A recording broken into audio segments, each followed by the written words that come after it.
ക്ഷമ RG വയനാടൻ എന്ന് പറഞ്ഞൊരു മേക്കപ്പ് മാനുണ്ട്, കേട്ടിട്ടുണ്ടോ? ഉണ്ടോ? രഞ്ജിത്ത് ഗോപിനാഥൻ എന്നാണ് പേര്.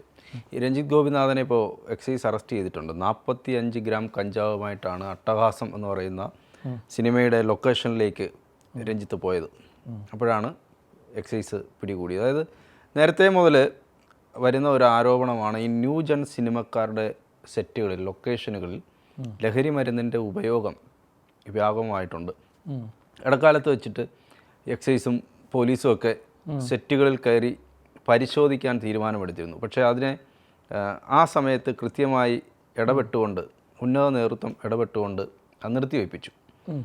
പക്ഷേ ഇപ്പോൾ നമുക്ക് മനസ്സിലാക്കാൻ പറ്റുന്നത് ഇയാളൊരു കുറേ സിനിമകളുടെ മേക്കപ്പ് മാനാണ്. അത് മാത്രമല്ല, ഇയാളുടെ വീട്ടിൽ നിന്ന് ഈ കഞ്ചാവിൻ്റെ വിത്തുകളൊക്കെ വാടക വീട്ടിൽ നിന്ന് ഇപ്പോൾ പോലീസ് കണ്ടെത്തിയിട്ടുണ്ട്.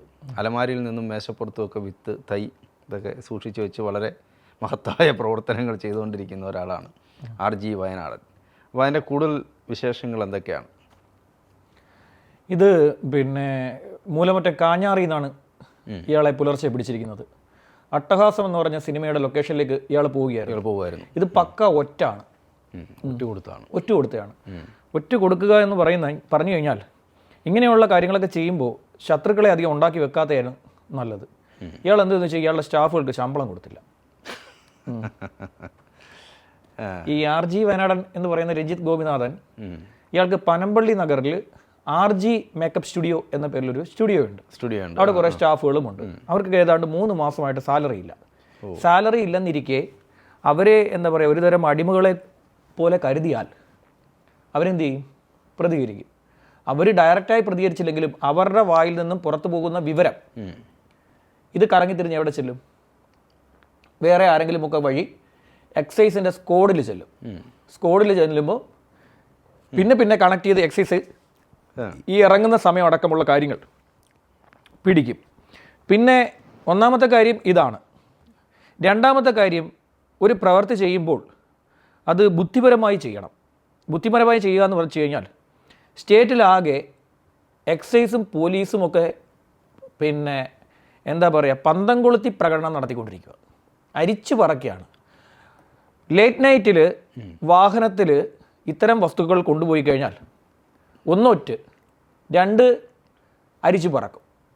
പ്രത്യേകിച്ച് കാഞ്ഞാർ ഏരിയ ഏതാണെന്ന് മനസ്സിലായോ? ഈ വാഗമൺ നമ്മൾ സംസാരിച്ചിട്ടുണ്ട്. അവിടെയാണ് ഒരാളെ തല്ലിക്കൊന്ന്. അതിനടുത്താണ് നമ്മുടെ KCB കോളനി കൊണ്ടുപോയിട്ട് ചാക്കി കെട്ടി കുഴിച്ചു വെച്ചത്. അതൊരു വലിയ ഗുണ്ട, സാജൻ. അതെ. ഈ ഒരു ഏരിയയൊക്കെ എന്ന് വെച്ച് കഴിഞ്ഞാൽ സ്ഥിരം ചെക്കിങ് നടക്കുന്നതാണ്. നമ്മളിവിടുന്ന് അങ്ങോട്ട് പോയി കഴിഞ്ഞാൽ മുണ്ടക്കയം കഴിഞ്ഞ് കുട്ടിക്കാനം കയറി കഴിഞ്ഞാൽ ഇടത്തോട്ട് പോയാലും വലത്തോട്ട് പോയാലും ഏത് സമയവും അർദ്ധരാത്രിയിൽ ചെക്കിങ് ഉണ്ടാവും, പരിശോധിക്കും. ഇടത്തോട്ട് പോയാലും വലത്തോട്ട് പോയാലും, രണ്ടിടത്തോട്ട് പോയാലും പോലീസിൻ്റെ പരിശോധന വ്യാപകമായിട്ട്. പോലീസ് അല്ലെങ്കിൽ എക്സൈസ് നമ്മളെ ക്ലിപ്പിടും.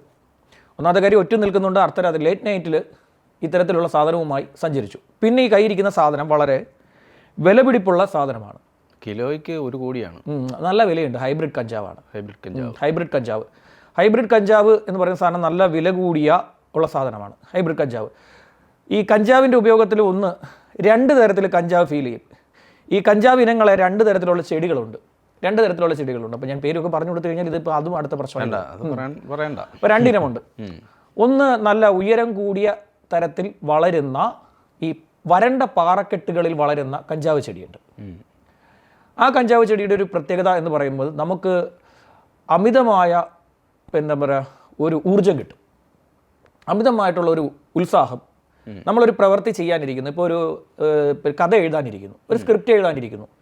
ഇന്നത്തെ ദിവസം നമ്മൾ പ്ലാൻ ചെയ്തിരിക്കുന്നത് ഒരു ഇതാണ്, സീനാണ്. ഒരു സീൻ 12 ആണെന്ന് വെച്ചോ. ഇന്ന് നമ്മൾ എഴുതാൻ ഉദ്ദേശിക്കുന്ന സീൻ 12 ആയിരിക്കും. നമ്മൾ ആ സീൻ 12 ഇപ്പം വെട്ടിയും തിരുത്തിയാണ് ഒരു സ്ക്രിപ്റ്റ് എഴുതുന്നത്. തിരുത്തി വെട്ടി പിന്നെ അത് കറക്റ്റ് ചെയ്ത്, അതായത് ഒരു പേപ്പർ ഇങ്ങനെ എടുത്തു കഴിഞ്ഞാൽ ഈ പേപ്പർ ഇങ്ങനെ മടക്കും. ഒരു സാധാരണ റൈറ്റർമാരൊക്കെ സ്വീകരിക്കുന്ന ഒരു പരിപാടിയാണ്. ഇതിങ്ങനെ മടക്കും. ഇത് മടക്കുന്ന വേറൊരു കൂട്ടരുകളുണ്ട്, MDMA-കാരന്മാർ. അവന്മാർ നോട്ടാണ് മടക്കുന്നത്. ഇത് റൈറ്റേഴ്സ് ഇതിനെ ഇങ്ങനെ മടക്കും, ഇങ്ങനെ മടക്കിയെടുത്ത് കഴിഞ്ഞാൽ ഇവിടെ സാഹചര്യം, സിറ്റുവേഷൻ, ഇവിടെ ഡയലോഗ്, ഇങ്ങനെയാണ് ഇത് എഴുതി പോകുന്നത്. അതിൽ തന്നെ S1, S2, S3 എന്നൊക്കെ തിരിച്ച് എളുപ്പത്തിൽ എഴുതാനും സാധിക്കും. അതായത് സീക്വൻസ് 1, സീക്വൻസ് ആയിട്ട് തിരിച്ചും നമുക്ക് എഴുതാൻ സാധിക്കും. അതായത് അങ്ങോട്ടും ഇങ്ങോട്ടും, അതായത് നമുക്ക് ഒരാളുടെ മുന്നിൽ ഇപ്പം നമ്മൾ വായിച്ചു കൊടുക്കുന്ന പിന്നെ ഒരു ഡയറക്ടർക്ക് നമുക്കിത് വായിച്ചു കൊടുക്കാൻ തന്നെ ചില ഡയറക്ടേഴ്സ് പറയും എനിക്കിത് പിന്നെ വായിക്കാനാണ് ഇഷ്ടമെന്ന് പറയും. നിങ്ങളത് എനിക്ക് പറഞ്ഞു തരണ്ട, എനിക്കിത് വായിക്കാനാണ് ഇഷ്ടമെന്ന് പറയും.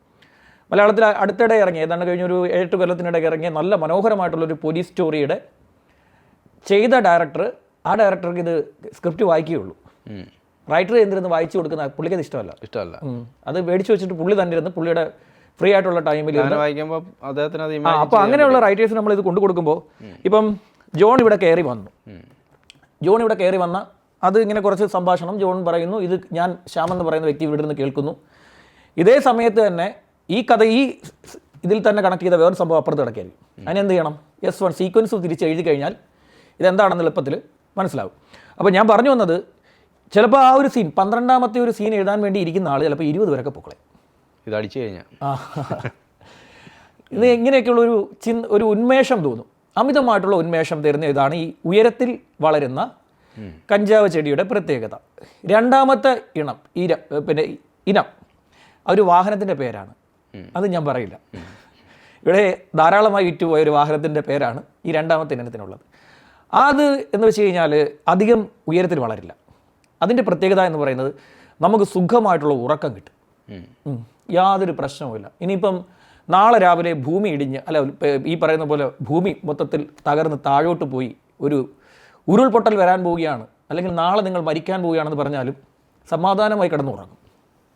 ഇതാണ് ഇതിൻ്റെ രണ്ടാമത്തെ ഇനത്തിൻ്റെ പ്രത്യേകത.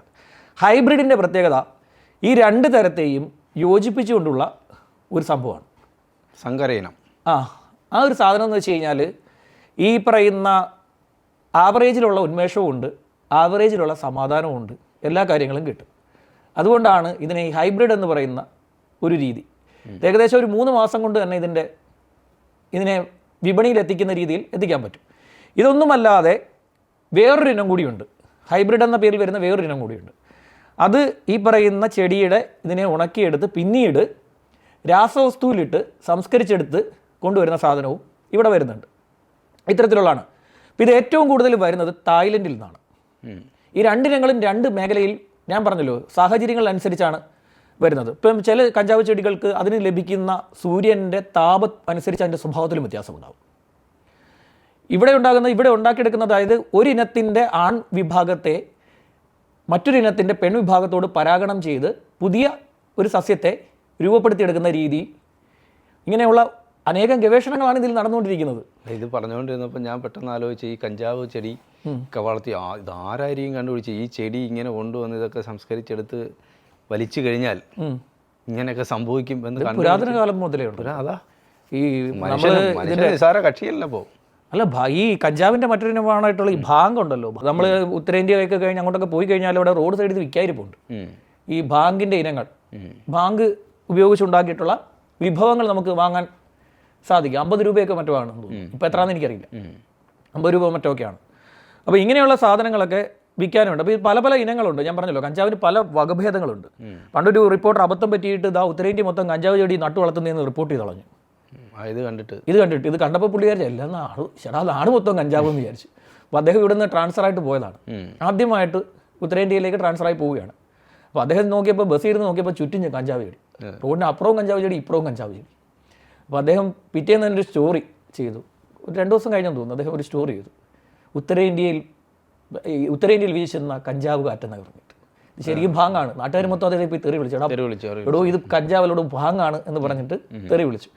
അപ്പോൾ ഇങ്ങനെയുള്ള സാധനത്തിലാണ് ഈ ഹൈബ്രിഡ് എന്ന് പറയുന്ന ഈ പറയുന്ന എല്ലാ സ്വഭാവവും ഉൾക്കൊണ്ടുള്ള, ചിലതിന് കൂടുതൽ സ്വഭാവം ഞാൻ പറഞ്ഞ ഉയരത്തിൽ ഉള്ള ചെടിയുടെ സ്വഭാവമായിരിക്കും, ചിലതിന് ഈ പറയുന്ന പോലെ കുറ്റിച്ചെടികളുടെ സ്വഭാവം ഉള്ള, ഞാൻ പറഞ്ഞല്ലോ അതിൻ്റെ സ്വഭാവം എന്താണെന്ന്, ഇതായിരിക്കും. ചിലതിന് രണ്ടും കൂടെ മിക്സ് ആയിട്ടുള്ള വളരെ പക്കായിട്ടുള്ള 50-50 എന്ന് പറയില്ലേ, അതുപോലെയുള്ള സ്വഭാവമായിരിക്കും. അങ്ങനെയുള്ളതിനാണ് ഏറ്റവും കൂടുതൽ വില വരുന്നത്. ഇൻ്റർനാഷണൽ മാർക്കറ്റ് നോക്കിക്കാൻ ജോണേട്ടൻ പറയുന്നതിന് മുകളിൽ വില പോകും, അതിനും മുകളിൽ പോകും. അപ്പോൾ ഇതിൻ്റെ ഈ പറയുന്ന ക്വാളിറ്റി അനുസരിച്ച് ഇതിൻ്റെ വില കൂടും. ഇത് വളരെയധികം ഉപയോഗിക്കപ്പെടുന്ന, ഇൻ്റർനാഷണൽ ലെവലിൽ ഉപയോഗിക്കപ്പെടുന്ന ഒരു സാധനമാണ് ഈ സാധനം. നമ്മളിത് നിരോധിതമായിട്ട് പ്രഖ്യാപിച്ചിരിക്കുകയാണ്, നിരോധന സാധനമാണ്. എന്തുകൊണ്ടെന്ന് വെച്ച് കഴിഞ്ഞാൽ ഇവിടെ ഗവേഷണം നടത്തിയിട്ടുള്ള ഭൂരിഭാഗവും പേരും പറഞ്ഞിരിക്കുന്നത് ഭ്രാന്ത്, ഇതിൻ്റെ ഉപയോഗം ക്രമേണ ഭ്രാന്തിലേക്ക് എത്തിക്കും. ഒരു നോർമൽ മനുഷ്യൻ ഇതിൻ്റെ ഉപയോഗം നീണ്ടു പോകവേ കാലക്രമേണ അയാളൊരു ഭ്രാന്തനായി മാറും, മാനസിക വൈകല്യം വിളിച്ചു വരുന്നത്. ശരിയാണ്, സത്യമാണ്. പിന്നെ രണ്ടാമത്തെ കാര്യം വരണ്ട തൊണ്ട, നിർജ്ജലീകരണം, പിന്നെ ശ്വാസകോശ സംബന്ധമായിട്ടുള്ള രോഗങ്ങൾ, ഇതെല്ലാം തന്നെ വിളിച്ചു വരുന്നത്. പിന്നെ അമിതമായ ക്ഷീണം, ഒന്നിനും കൊള്ളാത്തൊരവസ്ഥയിലേക്ക് ശരിയാ, മനുഷ്യനെ കൊള്ളാത്ത ഒരാളായി മാറും. ഇപ്പോൾ ഞാൻ അത് പറയുമ്പോൾ ഞാൻ ശരിക്കും പറഞ്ഞു കഴിഞ്ഞാൽ സ്പിരിറ്റ് സിനിമയിൽ ഒരു ഡയലോഗുണ്ട്, കേരളത്തിൽ ഏത് കലാകാരനാണ് ഒരു കതക് ചവിട്ടി തുറക്കാൻ ശേഷിയുള്ളത്? നിങ്ങളെങ്ങനെ അത് കതക് ചവിട്ടി തുറന്നാണോ ഇതിനുള്ളിൽ പ്രവേശിച്ചതെന്ന് ചോദിക്കുമ്പോൾ ഏത് കലാകാരനാണ് ഈ നാട്ടിൽ ഒരു കതക് ചവിട്ടി തുറക്കാൻ ആരോഗ്യമുള്ള ഏത് കലാകാരൻ ഈ നാട്ടിലുണ്ട് എന്ന് ചോദിക്കുന്നുണ്ടല്ലോ.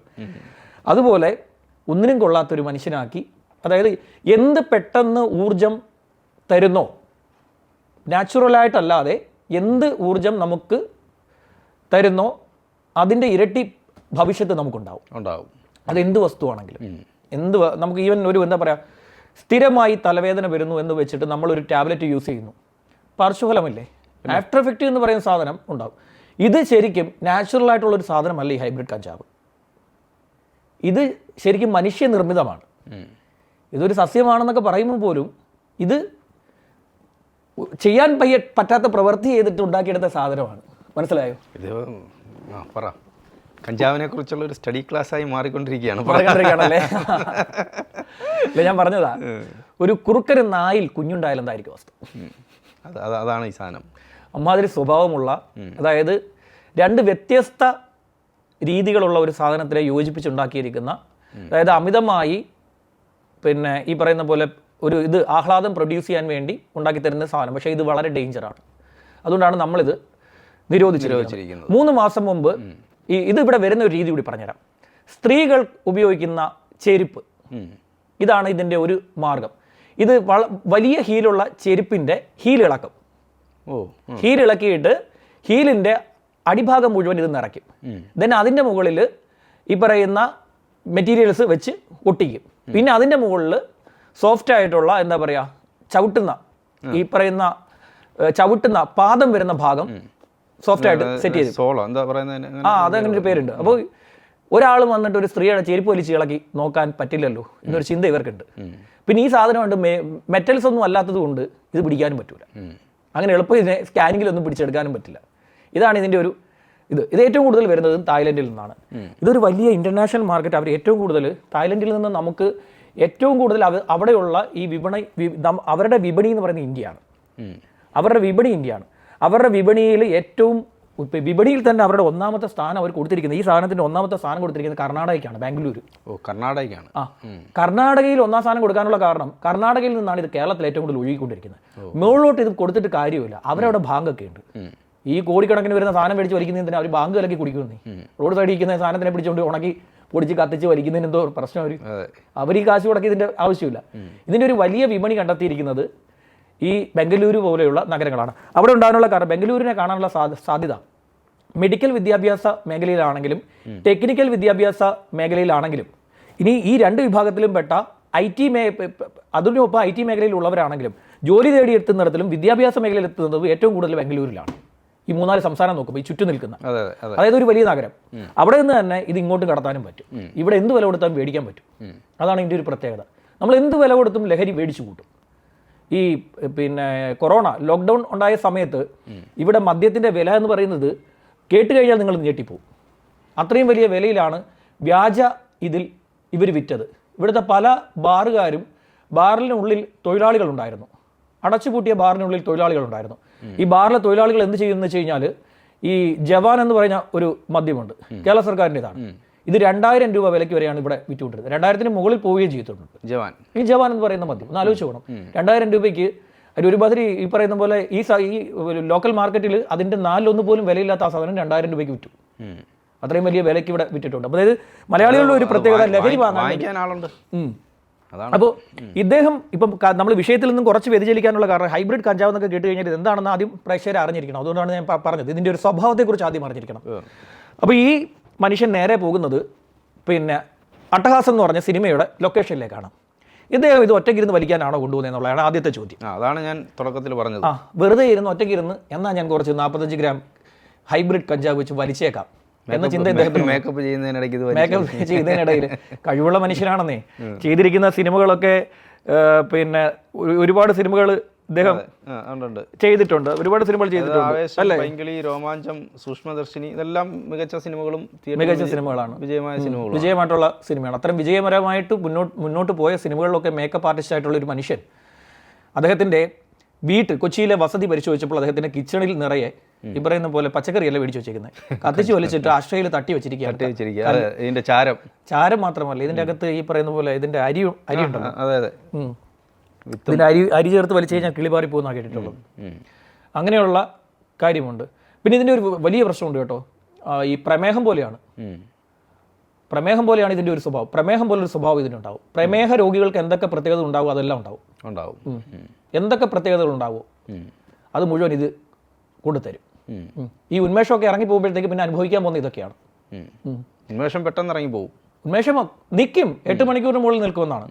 അതിനുശേഷം പക്ഷെ പിന്നീട് ആജീവനാന്തം പിന്നീടുള്ള ജീവിതകാലത്ത് മുഴുവൻ അതായത് ഇത് ബാധിച്ചു കഴിഞ്ഞാൽ, ഇപ്പം നമുക്ക് ഈ സാധനം ബാധിച്ചു കഴിഞ്ഞാൽ ഉണ്ടാകുന്ന ഒരു സാധനം എന്ന് വെച്ച് കഴിഞ്ഞാൽ ഇത് നമ്മളുടെ തലച്ചോറിനെ അങ്ങ് നിയന്ത്രിച്ച് തുടങ്ങിക്കഴിഞ്ഞാൽ പിന്നെ ഇതില്ലാതെ നമുക്കൊരു കാര്യവും ചെയ്യാൻ പറ്റാത്തൊരവസ്ഥയിലേക്ക് കാര്യങ്ങളെ ഇതങ്ങ് എത്തിക്കും. പിന്നീട് അവിടെ കിടന്നിട്ട് കൈകാലിട്ട് അടിച്ചിട്ട് ഒരു കാര്യവുമില്ല. കാര്യം നിയന്ത്രിക്കുന്നത് പിന്നെ ഈ സാധനമാണ്. അഡിക്റ്റായി പോകും. അഡിക്ഷൻ്റെ ഒരു വലിയൊരു പ്രശ്നമാണ് ഞാൻ പറഞ്ഞത്. പിന്നെ എന്തെങ്കിലും ഒരു കാര്യം ചെയ്യണമെങ്കിൽ ഇവർക്കുണ്ടാകുന്ന ഒരു വലിയ പ്രശ്നമാണ് ഉത്കണ്ഠ. അയ്യോ ഞാനിപ്പോൾ നാളെ ഇപ്പോൾ എഴുതി വെച്ച സാധനം, തലേ ദിവസം ഇത് വലിച്ചിട്ട് എഴുതി വെച്ച സാധനം പിറ്റേ ദിവസം ഇതിൻ്റെ ബാക്കിയല്ലേ എഴുതേണ്ടത്. ഇത് മനസ്സിലാവണമെന്നുണ്ടെങ്കിൽ വീണ്ടും അതെടുത്ത് വെച്ച് വലിക്കണം. അല്ലെ 12ാമത്തെ സീനും 13ാമത്തെ സീനും തമ്മിൽ യാതൊരു ബന്ധവും ഉണ്ടാവില്ല. കഥ വേറെ ആയിപ്പോവും. കഥ വേറെ ആയിപ്പോവും. കാര്യമായിട്ട് പറഞ്ഞാണ്. ഒരു എഴുത്തുകാരൻ്റെ കഥ പറഞ്ഞ് നമുക്കിത് അവസാനിക്കുക. അതുപോട്ടെ, അത് അവസാനിപ്പിക്കുന്നതിന് മുമ്പ് ഇതുകൂടെ പറഞ്ഞുതരാം. അപ്പോൾ ഇദ്ദേഹത്തിനെതിരെ ഇപ്പോൾ കഞ്ചാവ് നിരോധിത ലഹരി മരുന്ന് ഉപയോഗിച്ചതിനും അത് കൈവശം വെച്ചതിനുമുള്ള കേസ് എക്സൈസ് NDPS കേസ് എടുത്തിട്ടുണ്ട്. ഇത് റിമാൻഡിലേക്ക് പോകും.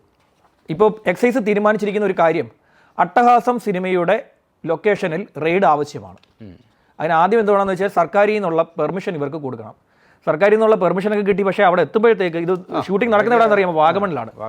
വാഗമണ്ണിൽ ഇതിൻ്റെ ഷൂട്ടിംഗ് നടക്കുമ്പോൾ വാഗമണ്ണിൽ ഇവർ എത്തുമ്പോഴത്തേക്ക് സർക്കാരിൽ നിന്ന് തന്നെ ആരെങ്കിലും വിളിച്ച് പറഞ്ഞു, സർക്കാരിൽ നിന്നല്ല ഭരണതലത്തിൽ നിന്ന് ആരെങ്കിലും വിളിച്ച് പറഞ്ഞു കൊടുക്കും, ഇവന്മാർ അവിടെ റെയ്ഡിന് വരുന്നുണ്ട്, നിങ്ങൾ ഈ സാധനമൊക്കെ വാരി മാറ്റിക്കൊള്ളാൻ അവരോട് പറയുകയും ചെയ്യും. തന്നെ ഇപ്പോൾ അതൊക്കെ അഥവാ ഉണ്ടെങ്കിൽ അത് മാറ്റുമല്ലോ, അവരിപ്പോൾ മാറ്റും. ഞാൻ പറഞ്ഞില്ല, ഇവിടെ ഇതിൽ ഏറ്റവും വലിയ പിന്നെ പ്രശ്നം എന്ന് വെച്ച് കഴിഞ്ഞാൽ ഈ സിനിമ ലൊക്കേഷനിൽ ഇത് കൊടുത്തു കഴിഞ്ഞാൽ നല്ല വില കിട്ടും ഇവർക്കത്. ഇപ്പോൾ ഇപ്പോൾ ഒരു പ്രോഡക്റ്റിന്, ഈ പറയുന്ന ലഹരി വസ്തുക്കളുടെ ഒരു പ്രോഡക്റ്റിന് 1000 രൂപ ലോക്കൽ മാർക്കറ്റിലാണെങ്കിൽ സിനിമ ഫീൽഡിൽ ഇത് കൊണ്ടുപോയി കൊടുത്താൽ ലൊക്കേഷനിൽ ഇത് വിൽക്കുന്നത് 5000 രൂപയ്ക്കാറ്റും. മനസ്സിലായോ? അവർ ഹൈ റിസ്ക് എടുക്കാൻ തയ്യാറല്ല. ഹൈ റിസ്ക് എടുത്ത് പുറത്ത് ലോക്കൽ മാർക്കറ്റിൽ ആരെങ്കിലും വിളിച്ചു വരുത്തി, ഏതെങ്കിലും ഒരുത്തനെ വിളിച്ചു വരുത്തി നാളെ അവൻ്റെ കോൾ ഡീറ്റെയിൽസ് എടുക്കുമ്പോൾ ഇവർ അതിനകത്തുണ്ടെങ്കിൽ ഇവർ പെടുമെന്ന് ഇവർക്കറിയാം. പകരം ഇവരെന്താ ചെയ്യുകയെന്ന് വെച്ച് കഴിഞ്ഞാൽ ലൊക്കേഷനിലുള്ള ഇവരുടെ വിശ്വസ്തരെ ഇതിനു വേണ്ടി ഇവർ ഉപയോഗിക്കും. ഈ മലയാളത്തിലെ ഒരു വലിയ സംവിധാനം, അതായത് ഇങ്ങനെ വിവാദങ്ങളിലൊക്കെ നിറഞ്ഞു നിൽക്കുന്ന ഒരാളാണ്. അപ്പോൾ ആ ഗ്രൂപ്പിലേക്ക് കഥ പറയാൻ വേണ്ടിയിട്ട് നമ്മളൊരു സുഹൃത്ത് പോയി. അപ്പോൾ കഥ പറയാൻ പറഞ്ഞു. ചെന്നപ്പോൾ സന്ധ്യയായി, രാത്രി സന്ധ്യ കഴിഞ്ഞു. പറഞ്ഞ് കഥ പറയാൻ പറഞ്ഞു. അപ്പോൾ നോക്കിയപ്പോൾ ഓരോരുത്തരായിട്ട് സംവിധായകൻ മാത്രമല്ല, പിന്നീട് ഓരോരുത്തർ വരുന്നു. വട്ടം ചുറ്റി മുറ്റത്തിരിക്കുകയാണ്. ഈ വരുന്ന ആളുകളൊക്കെ വന്നിരുന്നിട്ട് ഇത് കത്തിച്ചിട്ട് വലിക്കുകയാണ്. വട്ടം കൂടിയിരുന്ന് ഇത് വലിക്കുന്നു. സംവിധായകൻ പറഞ്ഞു കുഴപ്പമില്ല, ഞങ്ങൾ കഥ പറഞ്ഞോ, ഞങ്ങൾ കേട്ടോളാം. അപ്പോൾ ആളുടെ എണ്ണം കൂടുന്നു. ചുറ്റും കൂടിയിരുന്നിട്ട് ഇത് പുകച്ചുകൊണ്ടാണ് പിന്നെ ഡയറക്ടർ ഈ കഥ മുഴുവൻ കേൾക്കുന്നത്. സിനിമ പ്രൊജക്റ്റ് കാണുന്നില്ല, പക്ഷേ അവൻ പോയിട്ട് വന്നിട്ട് പറഞ്ഞു ഇതാണ് സംഭവം, അവന്മാർ മൊത്തം കഞ്ചാവാണ്, നിങ്ങൾ ഈ പറയുന്നതൊക്കെ ശരിയാണ്, മൊത്തം കഞ്ചാവാണ് ഇത്, ഞാൻ ഈ പുകയുടെ വലയത്തിലിരുന്നാണ് ഇയാളോട് ഈ കഥ മുഴുവൻ പറഞ്ഞത്.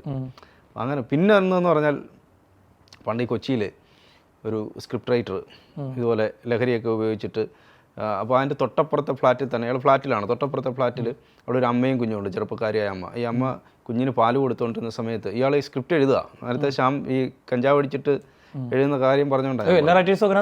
അല്ല, എല്ലാവരും അങ്ങനല്ല, എത്രയോ മിടുക്കരായിട്ടുള്ള ആൾ. ഈ ന്യൂജൻ എഴുത്തുകാരൻ്റെ കാര്യമാണ് പറഞ്ഞത്. അപ്പോൾ അയാൾക്ക് ഇങ്ങനെ എഴുതിക്കൊണ്ടിരുന്നപ്പോൾ ഒരു ദിവസം ഒരു തോന്നൽ, അയാൾ പൂർണ്ണ നഗ്നനായി അപ്പുറത്തെ ഫ്ലാറ്റിലേക്ക് ഈ അമ്മ കുഞ്ഞിന് പാല് കൊടുക്കുകയാണ്. അപ്പോൾ പൂർണ്ണ നഗ്നനായിട്ട് ചെന്നിട്ട് അയാൾ ആവശ്യപ്പെടുന്നു, എനിക്കും മുലപ്പാൽ, അമ്മേ എനിക്കും മുലപ്പാൽ കുടിക്കണം. വർഷങ്ങൾക്ക് ശേഷമുള്ള ആഗ്രഹം. പോലീസ് വന്ന് പിടിച്ചോണ്ട് പോയി. അങ്ങനെയൊക്കെയുള്ള തോന്നലുകളുണ്ടാവും. ഒരു കുഞ്ഞാണെന്നങ്ങ് തോന്നുവാണ്, പൂർണ്ണ നഗ്നനായിട്ട് ചെല്ലുക. നഗ്നനായിട്ടാണ് ചെന്നത്. പിന്നെ മറ്റേ ഇവനെ പോലെ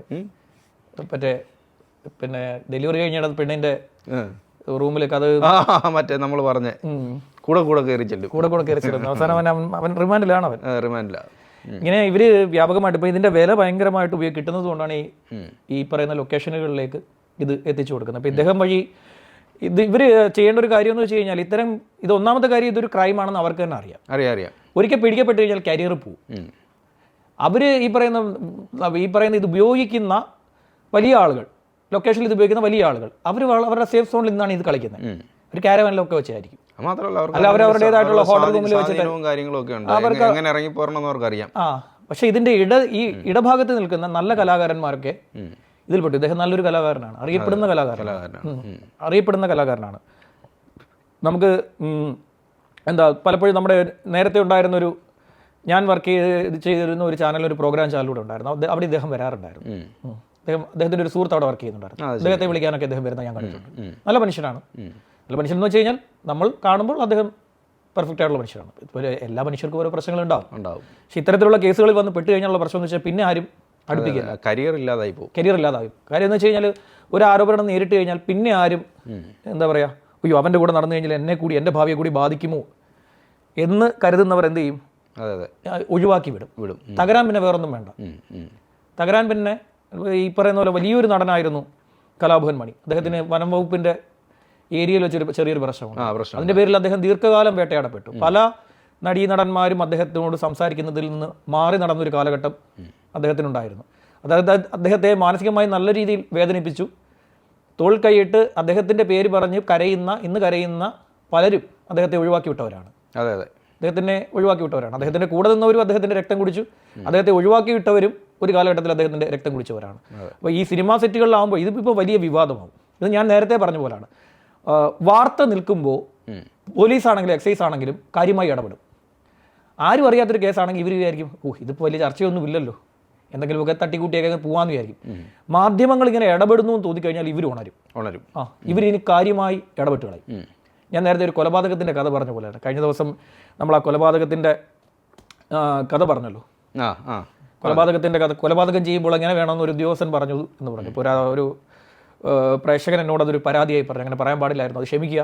നമ്മൾ പറഞ്ഞു വന്നതിലുണ്ടായിട്ടുള്ള നാക്കുവശക്കായിട്ട് കരുതി അത് ക്ഷമിച്ചേക്കുക. അപ്പോൾ ഇതിനകത്ത് ഇത് മാത്രമൊന്നുമല്ല, ഇപ്പം പിന്നെ പലതരത്തിലുള്ള വസ്തുക്കൾ, ഇപ്പോൾ ഈ സാധനം മാത്രമൊന്നും അല്ലല്ലോ. ഇവരിതിനെ ന്യായീകരിക്കുന്നത് എങ്ങനെയാണെന്നറിയോ?